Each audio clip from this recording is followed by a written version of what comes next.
Welcome to our YouTube channel. She never thought a homeless man would save her life, let alone become the reason she found it worth living.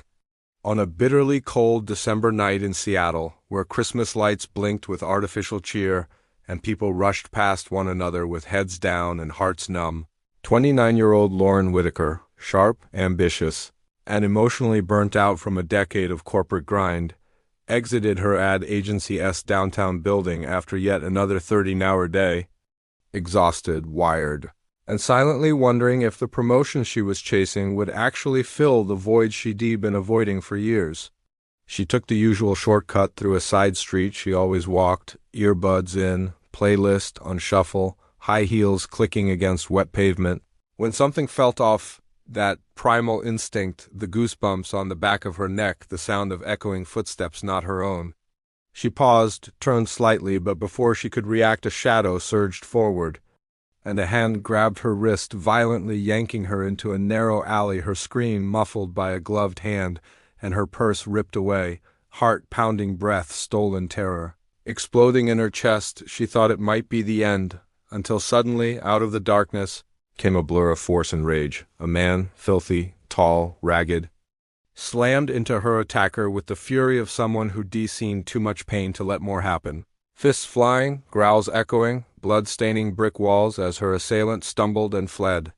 The stranger turned to her, breathing heavily, eyes like storm clouds, cold, ancient, broken, and before she could speak, he handed her purse back gently and said only, "You okay?" before limping away into the night like a phantom made of smoke and sorrow. That moment haunted her, not the attack, but the man who saved her, the man who no one would have noticed, who had nothing but gave her everything. Days passed and she searched for him, scanning every alley and park corner, until she found him one foggy morning sitting cross-legged near the bus terminal, wrapped in a blanket of newspapers, coffee cup by his feet, lost in thought. She approached slowly, heart hammering, and when he looked up, his eyes recognized her, not with warmth, but caution, like a wounded animal. "I didn't think you'd look for me," he muttered, and she said, "You saved me." "Why wouldn't I?" His name was Nathan, and over the next few weeks, Lauren returned to that spot every morning with a fresh cup of coffee, sometimes a bagel, always a question. She learned he was once a paramedic, honorably discharged after PTSD from a failed rescue during a house fire that claimed a child's life. He spiraled, lost his job, then his apartment, then his hope, but never his dignity. "I couldn't save her," he said once, staring at his hands like they were cursed. "So I stopped trying to save anyone, even myself." Lauren didn't flinch, didn't pity him. She just listened deeply and saw in him not a failure but a fighter. Day by day their conversations grew longer, deeper. From favorite books to childhood memories to philosophies on why the world forgets the most beautiful souls, and slowly he started to smile. When he saw her coming, sometimes even laughed at her jokes, and when she asked him what he missed most, he said, "The sound of a door closing behind you, when you know it's your door." She found a shelter with an open bed and paid for his first week anonymously, but he refused until she said, "You once gave me safety. Let me give it back." He moved in, shaved, got clean clothes, and Lauren brought him a prepaid phone. "So I can call you if I worry," she said, and he whispered, "No one's worried about me in a long time." Over months, she helped him apply for work, encouraged him to speak with a trauma counselor, and watched with joy as he was hired part-time at a local garage, hands that once trembled from loss now steady as they fixed engines, his posture straighter, his voice stronger, but his humility untouched. Lauren found herself falling, not out of pity, not out of gratitude, but out of sheer admiration for a man who had every reason to give up and didn't he. Her friends warned her, her coworkers whispered, and her parents were appalled. "He's from the streets, Lauren." "You're ruining your life," but she replied calmly, "He saved it." Their first real kiss happened on a rooftop overlooking the city skyline on Valentine's Day, when he surprised her with a hand-drawn card made from folded paper and the words, "Thank you for seeing me when I couldn't see myself," and she kissed him before he could apologize for not buying roses. They spent that night wrapped in each other's warmth, not just physically but emotionally, healing old wounds with every laugh, every touch, every whispered secret. He moved in 3 months later, not because she offered, but because he finally believed he was worthy of a home again, and they built a new rhythm, Saturday mornings at the Farmer S. Market.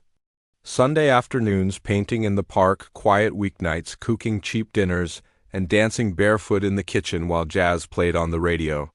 Nathan began speaking at shelters and schools, sharing his story to inspire others, and Lauren started writing again. Poetry, essays, pieces about human resilience and untold love, until one day, a major online magazine published her essay titled, "The Man Who Saved Me Had Nothing and Gave Me Everything," which went viral overnight. Media outlets reached out, podcasts invited them to speak, and they humbly shared their story, not to become famous, but to show the world that love can grow from the most unlikely cracks in the concrete.